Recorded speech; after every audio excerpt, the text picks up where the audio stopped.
Right, good morning, welcome back. Reassembly of the rear end, as the title says. Now, there's a lot to do, an awful lot to reassemble this carefully and painstakingly so it's safe and looks fantastic and I don't scratch anything that I've painted. Paintwork's come out really well, superb finish. Just a couple of little bits of finishing work to do on the brake link, then I can put all that to one side.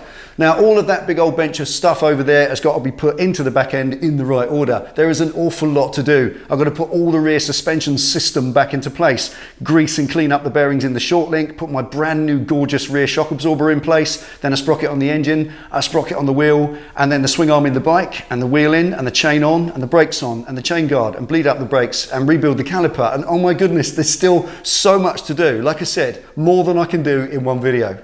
But let's see how far we can get.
Right, okay, there we go. That's my short link completely serviced, and I'm so happy that went well. The powder coat was no issue. It would have been easy to repaint, but it didn't need repainting, so that's good. Tick.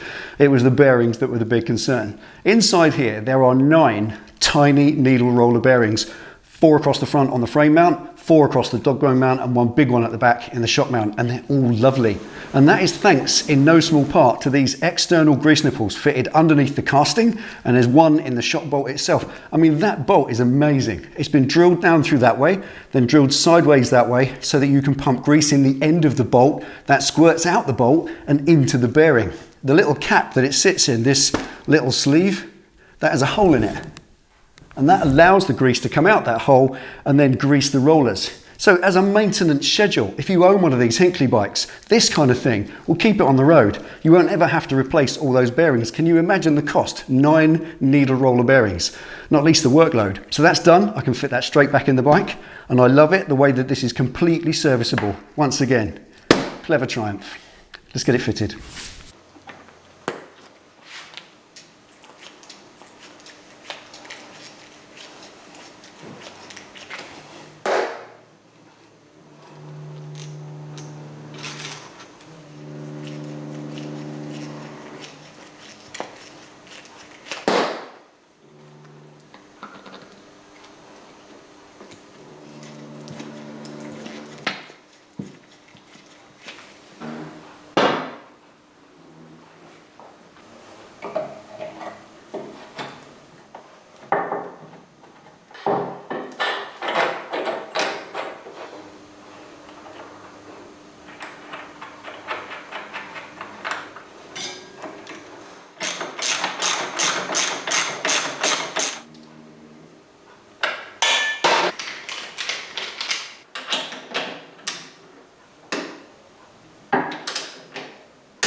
Right, there we are, a landmark point, I think you'll agree. That is absolutely beautiful, and that is going to mean so much to the handling of this motorcycle. I'm really looking forward to getting it out for a ride. Now, the YSS shock has got a shorter spring than standard, and the best part about that is that it puts the adjuster collar right there, nice and accessible. On the standard factory shock, It's a longer spring. That puts the adjuster collars right up here underneath behind the battery crate. You practically have to take the battery crate out to get a C-spanner on it and adjust your suspension. It's not an on-the-road job, but this one, there it is. You can see it, you can access it. The wheel will only be here. I can access that on the fly and make adjustments as I need to. So I'm going to leave it alone. I've fitted that as it comes out the box, just in the middle of the full range of adjustment, right where it needs to be. Now, if that's wrong, then I could adjust it out on the road, and there's no point in adjusting it right now because I won't know where it needs to be till I ride it. So that's it. Suspension all fitted, everything torqued up, that's not going to be touched again. Sprockets fitted. That means in the next one we've got swing arm in, wheel in, chain on, do all the linkage up, torque everything up, and then it's ready to rebuild the brakes and the master cylinder and the slave cylinder, and on it goes. There's loads more to do. I'm really looking forward to getting stuck into the rest of it, but that so far is a fantastic day. I'll see you next time.